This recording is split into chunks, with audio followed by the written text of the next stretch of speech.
You're listening to the Dibbly-Dobbly Podcast.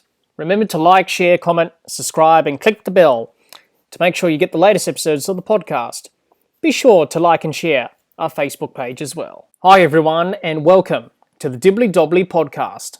On today's episode of the podcast, we review the second T20 International between India and England and preview the third T20 International from Ahmedabad. It's the Dibbly-Dobbly Podcast, and let's get started. Let's recap the scores from the second T20 International between India and England from Ahmedabad. England batted first and made 6 for 164 from their 20 overs. Jason Roy top scored with 46 off 35 balls. Sundar and Thakur both took 2 wickets for India. India chased down the runs, finishing on 3 for 166 from 17.5 overs. Virat Kohli top scored with 73 not out off 49 balls. Sam Curran, Rashid and Jordan all took 1 wicket for England.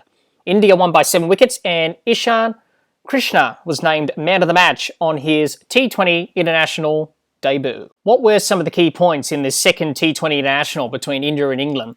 India's bowling did well to keep England to 164. England couldn't finish off their innings and push for that big acceleration at the end. India bowled well in the death overs. They changed their pace well and kept picking up wickets at regular intervals, which slowed England's innings down.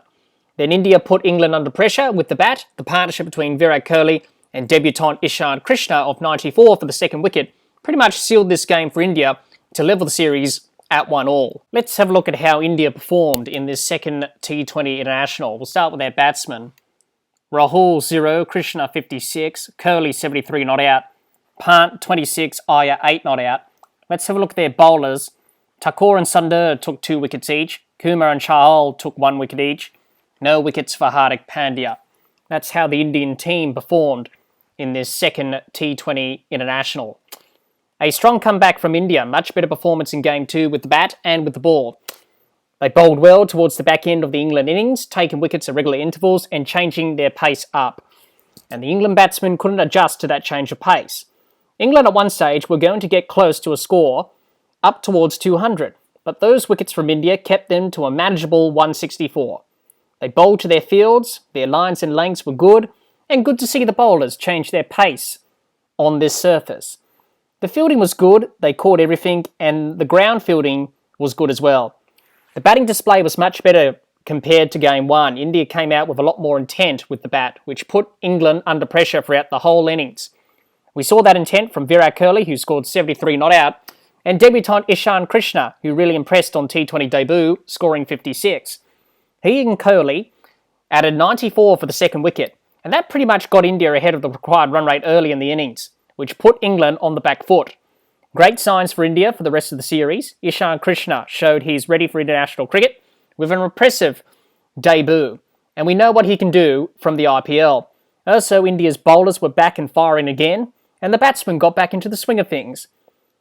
India will feel they have got the momentum and will be hard to beat in Game 3 and for the rest of the series. Let's have a look at how England performed in this second T20 International. We'll start with their batsmen. Roy 46, Butler 0, Malan 24, Bairstow 20, Morgan 28 and Stokes 24. Let's have a look at their bowlers.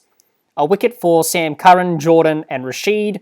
No wickets for Stokes, Tom Curran and Archer. That's how England performed as a team in this second T20 International. England will be disappointed with the loss. They batted okay in Game 2, but towards the back end of the innings, England couldn't really push for that big total because India were bowling well in the death overs by changing their pace. England's batsmen couldn't adapt to that change of pace on this Ahmedabad surface. In the end, England could only manage 164, but they should have got more. The bowling display was poor. England couldn't take wickets at regular intervals to slow India's momentum and get them behind the required run rate early on in the run chase. England couldn't break up the partnership between Kohli and Krishna, which put pressure on England and won the match for India. They couldn't build pressure with dot balls because those two were rotating the strike regularly and were scoring boundaries in the over, which got India above the run rate. As I said, England will be disappointed, but they will be looking at the areas to improve on and getting better for Game 3 and for the rest of the series, and they shouldn't have any problems bouncing back. Let's have a look at both teams' 11s heading into the third T20 International.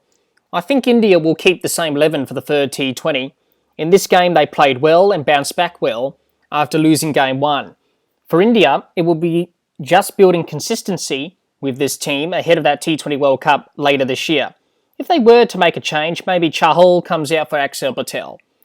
But I think they will keep the same 11 to keep that consistency and cohesion within the team, heading into Game 3. So the likely 11 could be Rahul, Krishna, Kohli, Pant, Iyer, Suryakumar Yadav, Hardik Pandya, Thakur, Sundar, Kumar, Chahal or Patel. England may stay with the same 11 for the third T20 despite losing this second game.